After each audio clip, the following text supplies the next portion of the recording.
We're going to be talking about anecdote today. And to understand this rhetorical choice, let me paint you a scenario. This is your friend. She comes up to you during lunch and she's upset because she'd recently gotten into an argument with someone in her class about how cats are just as loyal as dogs.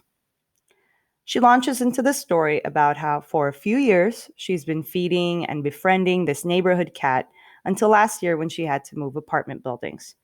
It was sad, but she figured since cats are typically solo, it would thrive without her having to feed her. But just last week, she had to visit that old apartment building and she saw the cat. It was patiently waiting there where she'd always fed it. Immediately when it saw her, it started cuddling and purring at her, coming up to her, asking for food just as it always had before. She'd been so emotional by how loyal the cat was to wait there, uh, even after all this time. And by the end of this story, you, listening to your friend, are moved and fully believe that cats can be loyal too. Well, what happened?